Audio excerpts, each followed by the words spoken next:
Hi guys, welcome back to X. आज 22 सितंबर है और आप सभी का स्वागत है हमारे यूट्यूब चैनल पे।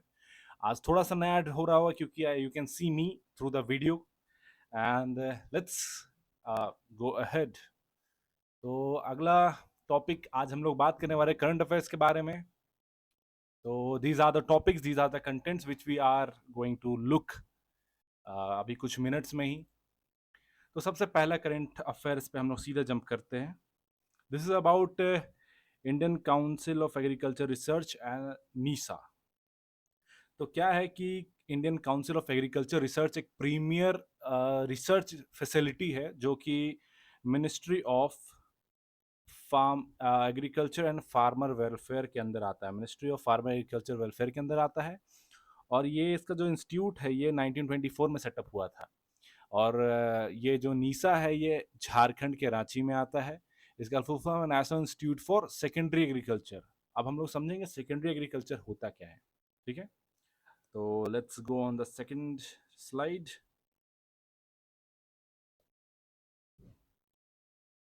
Let me go back.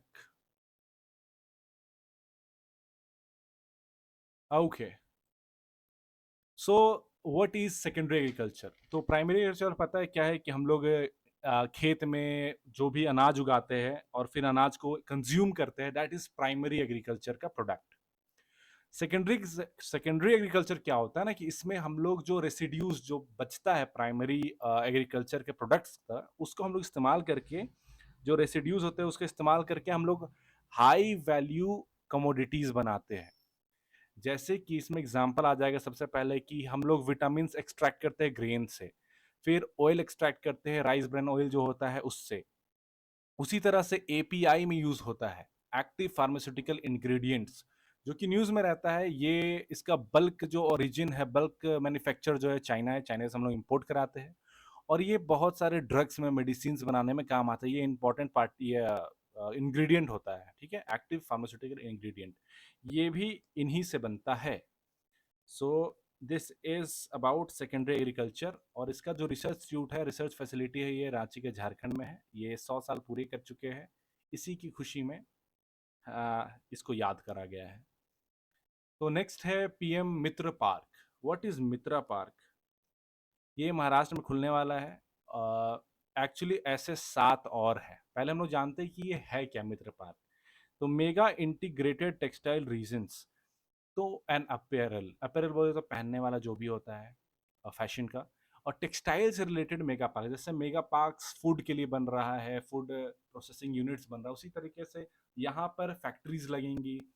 शुरू से लेके अंत तक जो रॉड फाइबर होते हैं उनसे लेके क्लोथिंग बनाएंगे और फिर उसका फैशन में प्रॉपर उसको इंट्रोड्यूस कराएंगे। और वहाँ पे जो वर्कर्स है वो लोग का रहने का भी व्यवस्था किया जाएगा फैमिली के साथ। तो एक टाउनशिप की तरह होता है मेगा पार्क। ये पीएम मेगा पार्क जो है ये आता है मिनिस्ट्री ऑफ टेक्सटाइल के अंदर। ठीक है, ये 2021 में इसको लॉन्च करा गया था। और ये एक सेंट्रल स्पॉन्सर्ड स्कीम है, मतलब कि सेंटर भी पैसा देगा और स्टेट भी पैसा देगा। ये जो मित्र पार्क है ये अभी तक 7 स्टेट्स में खुल चुके हैं। पहला आपका है तमिलनाडु में, दूसरा आ जाता है तेलंगाना, फिर गुजरात, कर्नाटका, मध्य प्रदेश और उत्तर प्रदेश। बस मोटा मोटी याद रखना है कि ये सब हाँ बड़ी इंडस्ट्रियल एरियाज है, वही सब है। छोटे मोटे इसमें झारखंड और बिहार इंक्लूडेड नहीं है। तो एक बार इसको देख लीजिएगा आप। अब हम लोग आगे बढ़ेंगे, इसके रिलेटेड और कुछ जानकारी लेंगे। ठीक है, पीएम मित्रा से। तो इसका एम क्या है?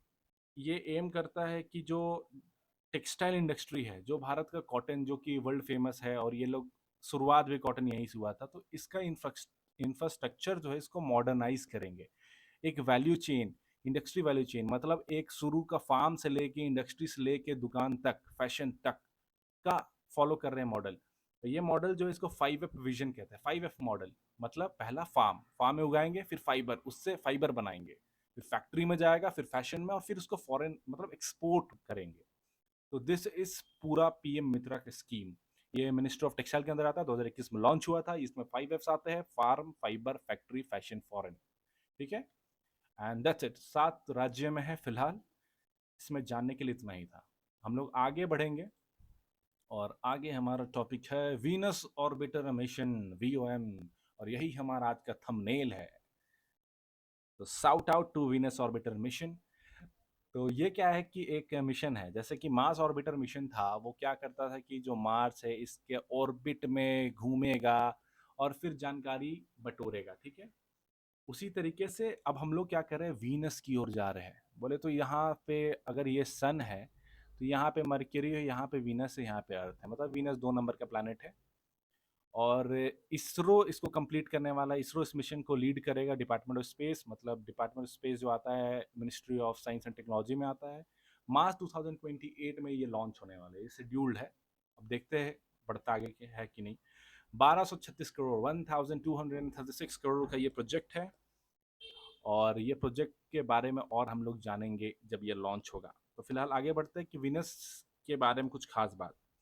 तो विनस जो है उसको हम लोग सिस्टर प्लैनेट भी कहते हैं। सिस्टर प्लैनेट क्योंकि अर्थ और वीनस बहुत ज़्यादा सिमिलर है साइज में, दिखने में, इसीलिए इसको सिस्टर प्लैनेट कहा जाता है।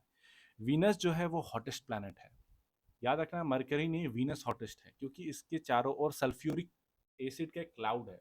वो क्लाउड क्या करता है, जो गर्मी है उसको ट्रैप करके रखता है प्लैनेट के अंदर, तो ये बहुत ज़्यादा गर्म प्लैनेट है। और एक खास बात कि एक तो हो गया आपका वीनस, वीनस और यूरेनस, यूरेनस, ये दोनों ऐसा प्लैनेट है जो कि वेस्ट से ईस्ट की ओर घूमता है। मतलब प्लैनेट जैसे अर्थ है, ये हम लोग को पता है कि ठीक है ये वेस्ट से ईस्ट घूमता है। ये जो साइकिल है ये केवल 2 प्लैनेट पर लागू नहीं होता है, वीनस और यूरेनस, ये दोनों ईस्ट से वेस्ट की ओर घूमते हैं।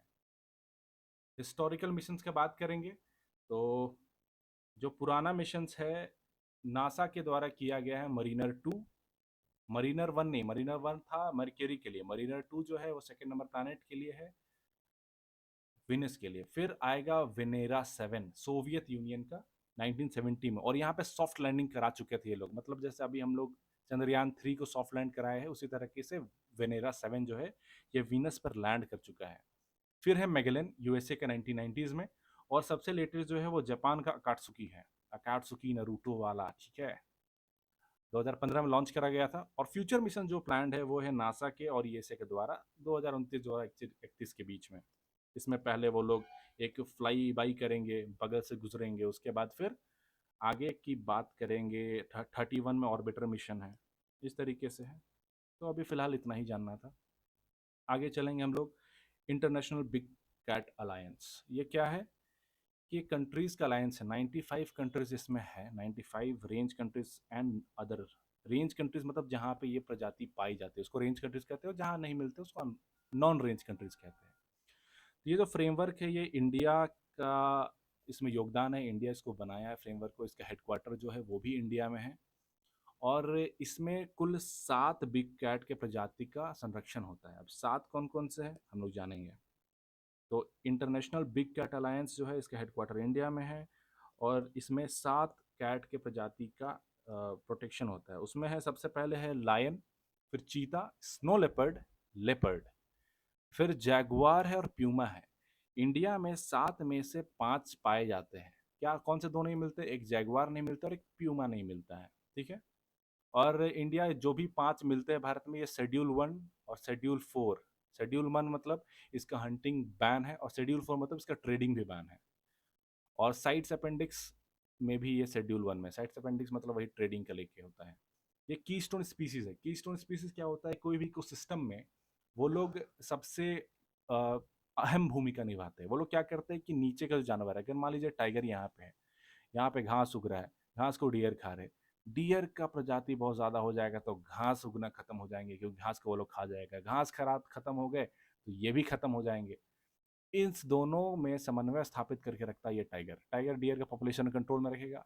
डियर जो है घास को कम खाएगा, क्योंकि डियर ही कम है, तो घास भी बचे रहेंगे और पूरा इकोसिस्टम बचा रहेगा, इसीलिए इसको कीस्टोन स्पीसीज कहते हैं। अब हम लोग आगे बात करेंगे। Let me clear the board, नहीं तो फिर यार बोलोगे कि बोर्ड तो क्लियर नहीं है। चलो चलो, हो गया मजाक। नेक्स्ट जो है फेशियल रिकॉग्निशन टेक्नोलॉजी। मोबाइल जो खोलते हो वो नहीं, उससे बढ़िया टेक्नोलॉजी है। फेशियल रिकॉग्निशन टेक्नोलॉजी में क्या होता है, ये आपका शकल है, नाइस।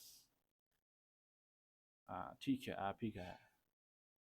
तो क्या है फेशियल रिकॉग्निशन टेक्नो हाँ ठीक है, फेशियल रिकॉग्निशन टेक्नोलॉजी जो है इसमें क्या करता है, ये टू ऑथेंटिकेशन प्रोसेस है। इसमें क्या होता है कि आपका जो चेहरा है, चेहरा को कैमरा स्कैन करेगा और चेहरे के कुछ स्पेशल फीचर्स को वो रिकॉर्ड करेगा जीरोज एंड वंस में, ठीक है, ये नंबर्स में वो रिकॉर्ड करेगा और एक फेस का मैप बनेगा आपका। वो फेस आपका दिखेगा नहीं, वो नंबर से कोडेड मैप रहेगा और उसके थ्रू ये फेस रिकॉग्नाइज करेगा कि हाँ ये आप ही है कि नहीं है। तो फिलहाल इसका यूज़ किया करा जा रहा है इंटीग्रेटेड चाइल्ड डेवलपमेंट स्कीम में, जो जिसके अंदर होता है take home ration ration ration को घर जाने के लिए आएंगे भाई, फेस रिकॉग्नाइज करेगा, उसके बाद उसके मोबाइल पे एक ओटीपी जाएगा, ये दोनों हुआ उसके बाद आपको अनाज मिल जाएगा। तो ये एक डायरेक्ट बेनिफिट ट्रांसफर कि जिसको अनाज का ज़रूरत है उसी को मिल रहा है, इसके बदले कोई और लेके नहीं जा रहा है। तो ये इस तरीके का एप्लीकेशन है कि हाँ, हम इंश्योर कर सकते हैं कि जिसको चाहिए उसको दे पा रहे हैं। और ये पायलट मिशन पे है, मतलब अभी ट्रायल में है ये चीज़। फिर हम लोग बात करेंगे क्रिटिकलिटी इन प्रेशराइज्ड हेवी वाटर रिएक्टर्स। तो ये होता क्या है, तो हम लोग पहले बनाएंगे ये बड़ा सा जगह, ठीक है, ये क्या है, न्यूक्लियर पावर प्लांट। इसमें प्रेशराइज्ड हेवी वाटर रिएक्टर क्या होता है, सबसे पहले रिएक्टर है, इसमें न्यूक्लियर रिएक्शन हो रहा है, फिजन हो रहा है, तो यहाँ से बहुत हीट जनरेट होता है। यही हीट फिर टरबाइंस घुमाता है और फिर उससे एनर्जी हम लोग को मिलता है, ठीक है, इलेक्ट्रिसिटी। तो ये हीट जो जनरेट हो रहा है उससे यहाँ पे अंदर उसका जो सिस्टम होता है, हम इसको किसी दिन डिटेल में समझाऊंगा। ये यहाँ पे रॉड्स होते हैं, तो ये गर्म होते हैं, तो इसको ठंडा करने के लिए कूलेंट का इस्तेमाल किया जाता है, उसमें वाटर यूज़ किया जाता है, कोई हैवी वाटर यूज़ किया जाता है। तो यहाँ पे हैवी वाटर मतलब ड्यूटेरियम, जैसे H2 होता है इसी का एक आइसोटोप होता है हाइड्रोजन का, ड्यूटेरियम। तो प्रेशराइज्ड हेवी वाटर को यूज़ किया जाता है ताकि ये जल्दी ठंडा कर पाए। तो ये अभी राजस्थान का एक एटॉमिक पावर प्लांट है, ये क्रिटिकलिटी अचीव कर रहा है। इससे पहले एक ककरा पार था, ककरा पार, ये गुजरात में है, ये भी अभी अटेन किया था क्रिटिकलिटी। अब हम जाने क्रिटिकलिटी क्या होता है। ये न्यूक्लियर रिएक्शन क्या होता है ना, ये फ्यूजन रिएक्शन होता है, फिजन अभी हो नहीं पाया है, नहीं फिजन रिएक्शन है, सॉरी, फ्यूजन हो नहीं पाया है, फ्यूजन कर रहा है कोशिश। इसमें क्या होता है ना कि एक एटम है, मान लीजिए ये एक एलिमेंट है यूरेनियम 234, ठीक है, ये फर्टाइल है अभी।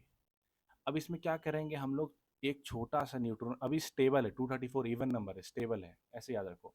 इसमें एक छोटा सा स्लो न्यूट्रॉन लाके ठूस देंगे, ये 235 हो जाएगा। अब ये अनस्टेबल हो जाएगा और ये फिर टूटेगा। फिजन में क्या होता है, एक हेवी एटम को हम लोग दो पार्ट में तोड़ देते हैं, दो पार्ट में टूटा, मतलब यहाँ पे हीट जनरेट होगा। इस हीट से क्या करेंगे हम लोग, यहाँ पे जो भी वाटर है, एयर, उसको गर्म करेंगे, फिर ये जाएगा, ये एयर जनरेट करेगा, टरबाइन घुमाएगा, वही नॉर्मल सीन है। इसके बाद वही कहानी है जो कोल में होता है, कोल प्लांट में, बस यहाँ पे ये रिएक्शन फिर शुरू होता है। तो फिर ये तोड़ता है और इसी ये न्यूट्रॉन फिर आगे जाएगा, पहले हम लोग 232 यूज़ करेंगे, फिर 234 यूज़ करेंगे, 236 होगा। तो ये एक सीरीज ऑफ चेंज शुरू हो जाता है, ये बंद ही नहीं होता है। तो क्रिटिकलिटी वो पॉइंट है जहां हम मिनिमम नंबर ऑफ न्यूट्रॉन्स निकाल पा रहे हैं to maintain a fission reaction, ठीक है, दिस इज क्रिटिकलिटी। तो criticality is related to number of neutrons, minimum neutrons जिससे हम लोग सस्टेन रख सकते हैं एक न्यूक्लियर रिएक्शन को, ठीक है, एक nuclear chain reaction. Next topic is our last topic, sustainable air aviation fuel. इसमें क्या है, समझ में आ रहा है कि एविएशन जो प्लेना में डालते यारो तुम लोग तेल, उस तेल का एक सस्टेनेबल तरीका, सस्टेनेबल फ्यूल है जो ऑब्वियस सा बात है कार्बन डाइऑक्साइड का, ओहो, कार्बन डाइऑक्साइड का एमिशन को 80% से कम करेगा, ठीक है, रिड्यूस कार्बन एमिशन बाय 80%। और ये है joint venture, joint collaboration India और ब्राज़ील का। एक है साउथ एशियन कंट्री और एक है साउथ अमेरिकन कंट्रीज। दोनों कंट्रीज जो है ग्लोबल साउथ के एक बहुत बड़े कंट्री है, दोनों डेवलपिंग नेशंस है।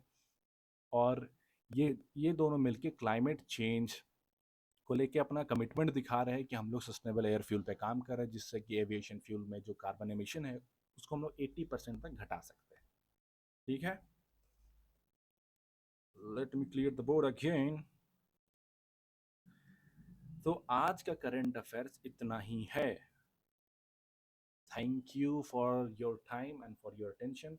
आप लोग को अगर वीडियो अच्छा लगा, do like, comment and share. आपको कुछ पूछना है, you can comment, I will make a video on it definitely. And thank you.